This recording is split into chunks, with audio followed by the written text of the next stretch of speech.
Camp de la Flambert, à proximité de l'aéroport de Toulouse. Quelques minutes en voiture le séparent du centre-ville. Et pourtant, il semble si lointain. Arrivés de Roumanie, 45 familles vivent ici. Sur ce bidonville, les conditions de vie sont très précaires. Il y a de l'électricité, mais une seule arrivée d'eau pour 200 personnes, et pas de sanitaire. Leur source de revenus, la mendicité et quelques aides ponctuelles de l'État. On survit comme on peut, entassé à 5 ou 6 dans une caravane. C'est très petit. Manger rien. Pas à manger, pas à travailler, pas rien du tout. Qu'est-ce que dis-moi? Qu'est-ce que tu fais? Difficile pour moi. Normal. École Littré, à quelques minutes en voiture du camp de la Flambert.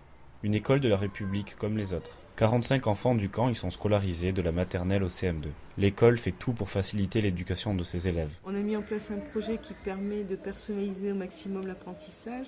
Donc en fait, ils sont complètement intégrés dans la classe avec leurs compétences, mais ils ont les mêmes outils que les autres.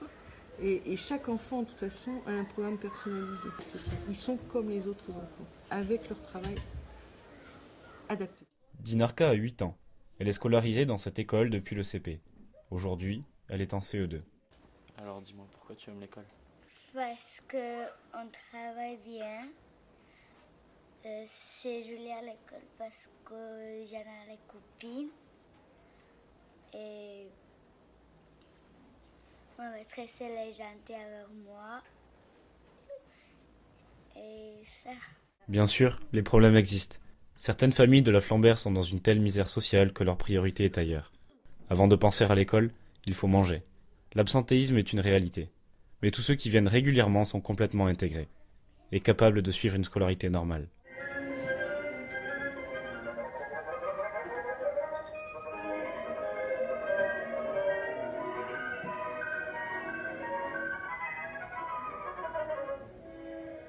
La maîtrise du français est essentielle pour espérer obtenir un travail. Plusieurs fois par semaine, Dinarka prend des cours spécialement pour les élèves allophones. Dinarka, un boucher. Tu sais ce que c'est un bouchon? Oui, il y a les voitures qui n'avancent pas. Les voitures n'avancent pas, ça fait un bouchon. Tu fais comme ça. Dans une... Quand tu bois de l'eau, Pour fermer la bouteille, tu remets le bouchon. D'accord? On est militants, on baisse pas les bras et tous les enfants ont droit à la scolarité et tous les enfants ont droit à cette chance et à cette égalité des chances, c'est aussi pour eux. Je crois que leur seule chance passe par l'école et que c'est à nous de travailler en direction des familles pour leur faire entendre ça. Et je pense que l'école est une ouverture pour eux, pour sortir de de la misère où ils sont, de trouver du travail et de s'intégrer vraiment dans la société. Et non, on ne désespère pas. Et quand on voit certains enfants qui réussissent, là, là, je peux vous dire que l'espoir, c'est pour demain.